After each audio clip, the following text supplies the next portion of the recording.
الحمد لله حمدا كثيرا طيبا مباركا فيه حمدا لا يحصى وشكرا كما يحبه ربنا ويرضى. أشهد أن لا إله إلا الله وحده لا شريك له وأشهد أن محمدا عبده ورسوله. أما بعد فأعوذ بالله من الشيطان الرجيم. ألم أعد إليكم يا بني آدم ألا تعبدوا الشيطان إنه لكم عدو مبين وأن اعبدوني هذا صراط مستقيم. ولقد أضل منكم جبلا كثيرا أفلم تكونوا تعقلون. هذه جهنم التي كنتم توعدون اصلوها اليوم بما كنتم تكفرون. اليوم نختم على أفواههم وتكلمنا أيديهم وتشهد أرجلهم بما كانوا يكسبون. ولو نشاء لطمسنا على أعينهم فاستبقوا الصراط فأنى يبصرون. ولو نشاء لمسخناهم على مكانتهم فما استطاعوا مضيا ولا يرجعون. الله أكبر.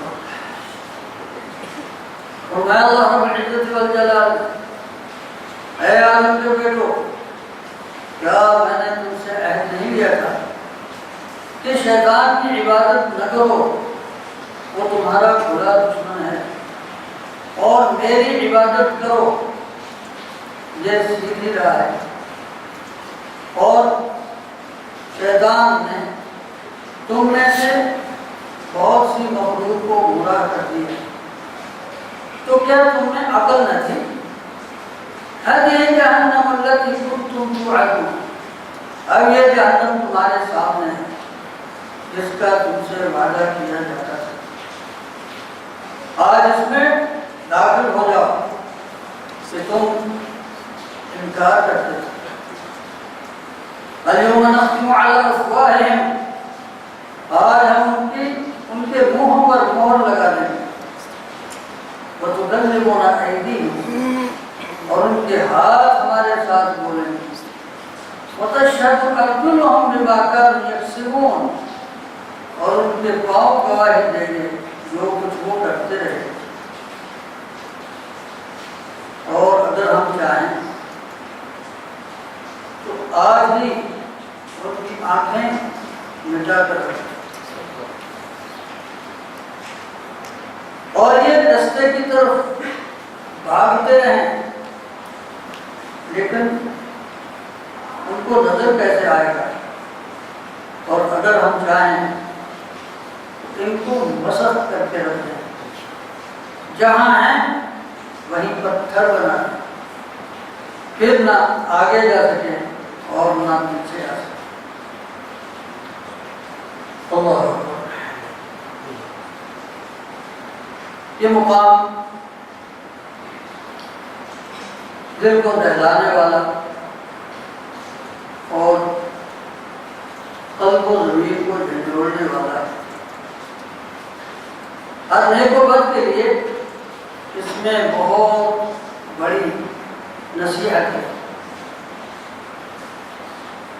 یہ تو ذکر ہو چکا کہ دین نام ہے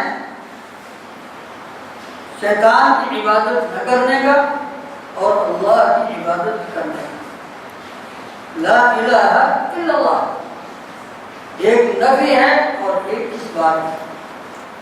اللہ تعبدوا الا ایاہ، کہ نہ عبادت کرو مگر اسی کی. تو اللہ کی عبادت کرنا اور شیطان کی عبادت نہ کرنا، یہ ہے پورا عہد جو اللہ تعالیٰ نے تمام بنی نوع انسان سے لیا تھا.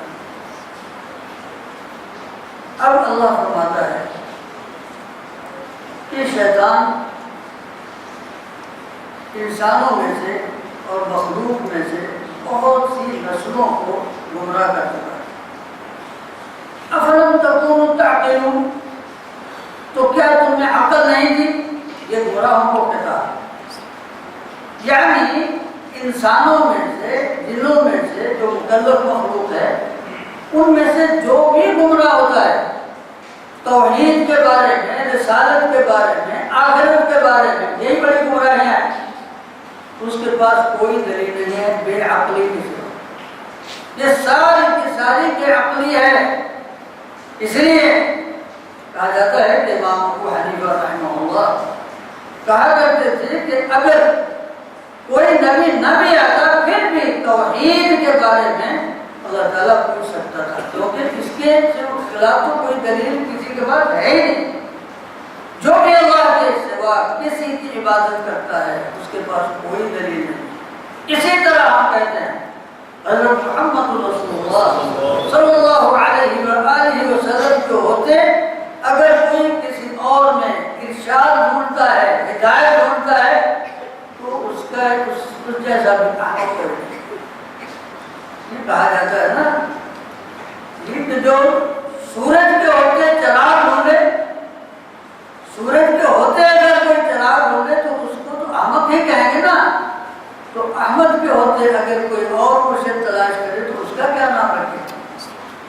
تو توحید اور رسالت اور اسی طرح انسان کا جواب دہ ہونا یعنی یوم آخرت اور جزا اور سزا، یہ ایسی باتیں ہیں کہ ان کو نہ سمجھنا یہ تو اللہ تعالیٰ کی جو سب سے بڑی انسان کو اس نے نعمت دی ہے، جس سے ممتاز کیا ہے باقی چیزوں سے، کہ اسے عقل بخشی ہے، یہ اس کی توحید ہے۔ اور اللہ کی نعمت کی نہ شکری اور نہ قدری یہ انسان کو ضرور سزا دلائے گی۔ تو جس نے بھی جو بھی معبود بنایا اللہ کے سوا لا برہان لہ، اس کے پاس اس کی کوئی دلیل نہیں۔ ان ہی الا اسماء سمیتموها انتم وآباؤکم، فرمایا نام ہیں جو تم نے رکھے ہیں، یہ تمہارے باپ دادوں نے رکھے، ما نزل اللہ بہا من سلطان، اللہ نے اس کی کوئی دلیل نہیں بتائی۔ آپ دیکھ لیں کہ کسی کو کوئی مشکل کشا کہتا ہے، کہیں اللہ تعالیٰ نے کسی یعنی مقام پر قرآن میں ذکر کیا یا رسول اللہ صلی اللہ علیہ وسلم نے بتایا یا خود انہوں نے کہا ہو کہ ہم مشکل کشا ہوتے ہیں۔ وَلِلَّهِ الْحُجَّةُ الْبَالِغَةُ، کہ حضرت عیسیٰ علیہ السلام کو وہ لوگ سمجھتے ہیں کہ اور کہتے ہیں کہ وہ الہ ہے، اور خود ہی کہتے ہیں کہ انہیں صلیب پر لٹکا دیا گیا۔ مشرک کے پاس کوئی دلیل نہیں ہوتی، خود ہی مانتے ہیں انہیں صلیب پر لٹکا دیا گیا اور خود ہی کہتے ہیں وہ معبود ہیں۔ حضرت علی صحابہ میں سے انہیں بہت سے لوگوں کو مشکل کشا کہتے ہیں اور خود ہی مانتے ہیں کہ ان کی اپنی زندگی مشکلات میں گزری۔ خلفاء میں سے جس قدر مشکلات کا سامنا مشکل کشا کو ہوا، شاید اس قدر مشکل زندگی کسی نے پسند نہیں، اور بالآخر ایک خارجی کے ہاتھوں شہید بھی ہوئی۔ ہمارا عقیدہ ہے وہ اہل جنت میں سے ہیں، خلفاء راشدین میں سے ہیں، لیکن یہ غلو کرنا کہ انہیں انسان مشکل، ایسا کرنے والے کے پاس کوئی دلیل نہیں ہوتی، کہ خود ہی سمجھتے ہیں اور ان کے یوم شہادت پر ماتم بھی کرتے ہیں اور مشکل کو شادی کرتے ہیں۔ اسی طرح درجہ بدرجہ آپ دیکھتے جائیں تو مشرک کے پاس کوئی دلیل نہیں ہوتی۔ سورہ عنکبوت کی ایک آیت ہے اور بڑی دلچسپ آیت ہے، فرمایا الذین اتخذوا من دون اللہ اولیاء کمثل العنکبوت، کہ جو اللہ کو چھوڑ کر کارساز بناتے ہیں وہ مکڑی کی طرح ہے۔ اتخذت بیتا، جو ایک گھروندا بناتی ہے، وَإِنَّ أَوْهَنَ الْبُيُوتِ لَبَيْتُ الْعَنْكَبُوتِ لَوْ كَانُوا يَعْلَمُونَ، اور سب سے کمزور گھروندا مکڑی کا ہوتا ہے، وہ جو جالا سا ہوتی ہے۔ اس مثال میں جو بلاغت ہے نا وہ یہ ہے کہ جتنے جانور ہیں جو مکان بناتے ہیں، پرندے ہوں درندے ہوں، انسان بھی مکان بناتا ہے، وہ مکان بنانے کے لیے میٹیریل باہر سے لاتا ہے۔ انسان مٹی گالا سیمنٹ بجری لاتے ہیں، اسی طرح پرندے وہ تنکا چن کر اپنا آشیانہ بناتے ہیں۔ الی آخر لیکن مکڑی ایسی ہے وہ اپنے اندر سے لعاب نکال کر اسی کا جالا بنتی ہے۔ تو مشرک کے پاس بھی باہر سے کوئی دلیل نہیں ہوتی، وہ اپنے اندر سے دلیلیں بنا کر خود ہی وہ آستانوں پر لنگر چلاتے ہیں، پھر کہتے ہیں کہ واہ جی ہمارے پیر صاحب کا کیسا لنگر جائے، تو خود ہی پانی اڑاتے ہیں۔ اسی نے سچی کہا پیرا نہیں پڑھا مریدہ ہم پروانا، پیر نہیں اڑتے، مرید ان کو اڑاتے ہیں۔ تو یہ اپنے آپ کی بنائی ہوئی دلیلیں ہوتی ہیں جن کا سامنے کوئی بنیاد نہیں ہوتی۔ اس لیے اللہ فرماتا ہے کہ شیطان نے تم میں سے اتنے لوگوں کو گمراہ کر لیا، افلم تکونوا تعقلون، تمہارے پاس عقل نہیں تھی۔ اب اس کا نتیجہ یہ ہے ہذہ جہنم التی کنتم توعدون، یہ جہنم تمہارے سامنے ہے جس کا تم سے وعدہ کیا جاتا تھا، آج جاؤ اس میں کہ تم اس کا انکار کرتے تھے۔ جیسے دوسری جگہ پر فرمایا کہ اب بتاؤ یہ سچ ہے یا جھوٹ ہے، افسحر ھذا، یا یہ جادو ہے، ام انتم لا تبصرون، یا تم کو نظر نہیں آتا، سواء علیکم، آج صبر کرو یا نہ صبر کرو، اصبروا او لا تصبروا سواء علیکم انما تجزون ما کنتم تعملون، آج صبر کرو نہ کرو تمہارے لیے برابر ہے، تمہیں تمہارے کیے کی سزا مل جائے گی۔ اور جو آگے فرمایا الیوم نختم علی افواہ، آج ہم ان کے منہ پر مہر لگائیں، وتکلمنا ایدیہم، اور ان کے ہاتھ ہمارے ساتھ بولیں، وتشہد ارجلہم، ان کے پاؤں شہادت دیں گے، بما کانوا یکسبون، جو کچھ یہ کرتے تھے۔ اللہ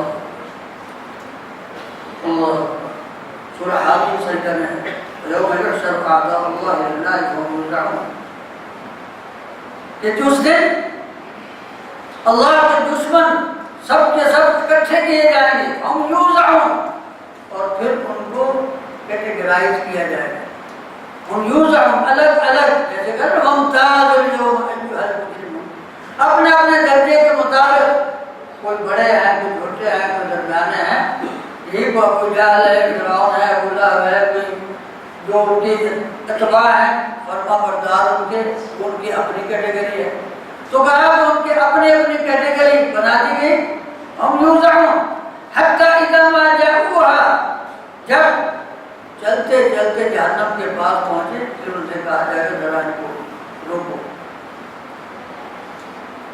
حدیث میں آتا ہے کہ وہ لوگ کہیں گے کہ ہمیں یہی پکڑے جاتے ہیں فرشتوں کے لیے کھیپر ناحق، آدمی اپنا کوئی کام کیا ہے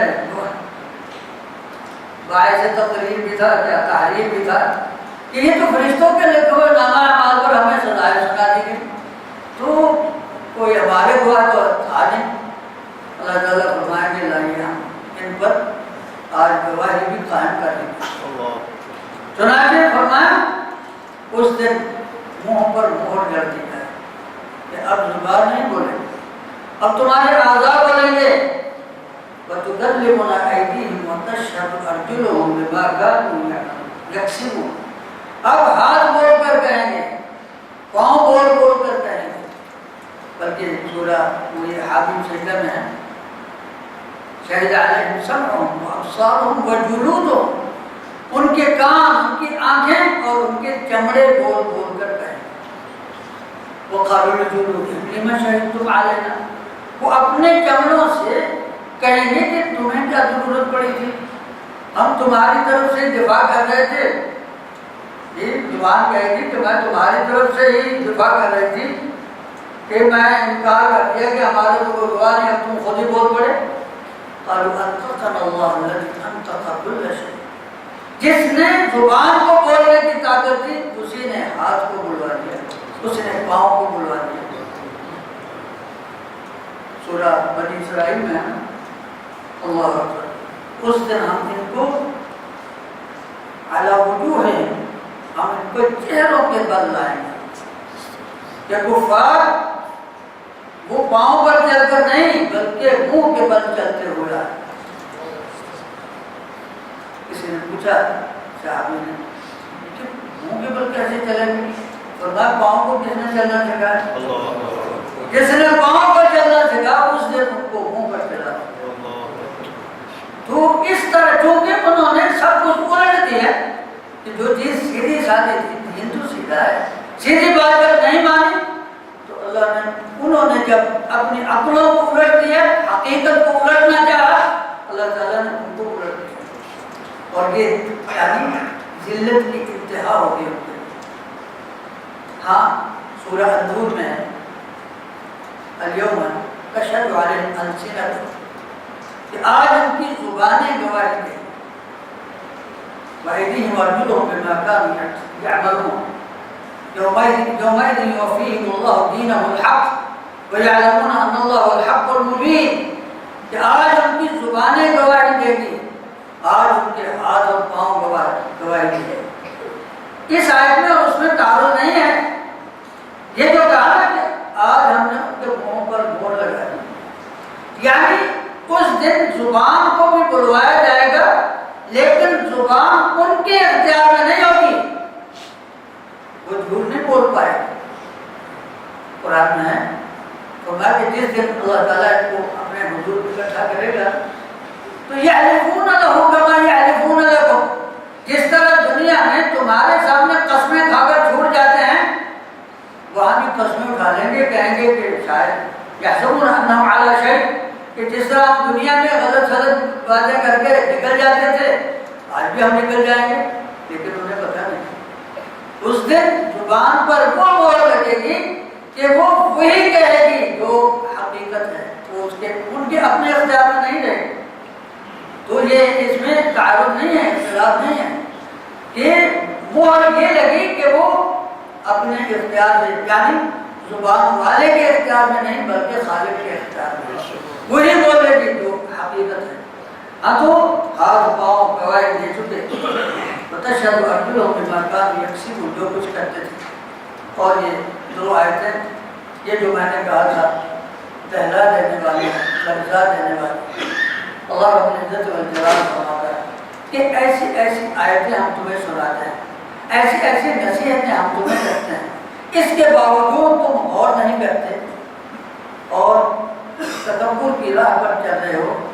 کیا تم نے کبھی یہ نہیں سوچا کہ اگر ہم چاہیں تو تمہارے جسم پر تمہارا اختیار کتنا ہے، تمہاری آنکھیں تمہارے اختیار میں ہیں، آج چاہیں تو ہم سب کی آنکھوں کو ایسا ہاتھ پھیر دیں کہ آنکھوں کا نام و نشان ہے، لطمسنا علی اعینہم، ان کی آنکھوں کو مٹا کر رکھ دیں، فاستبقوا الصراط، پھر یہ یعنی راستہ کدھر ہو اور یہ کدھر بھاگتے پھریں، فأنی یبصرون، اگر آنکھیں نہ رہیں تو کیسے دیکھیں گے؟ تو ان آنکھوں سے جہاں اللہ تعالیٰ نے ہمیں ان راستوں کو دیکھنے کے لیے آگے دی ہیں، اس سے کہیں زیادہ ہمیں یہ بھی دیکھنا چاہیے کہ کیا ہم زندگی میں سیدھی راہ پر چل رہے ہیں۔ اور فرمایا وَلَوْ نَشَاءُ لَمَسَخْنَاهُمْ عَلَى مَكَانَتِهِمْ، اگر ہم چاہیں تو انہیں جہاں ہیں وہیں پتھر بنا کے رکھیں، جیسے مخلوق ہوتا ہے انسان، اس کے ہاتھ پاؤں اس کے اختیار میں نہیں رہتے۔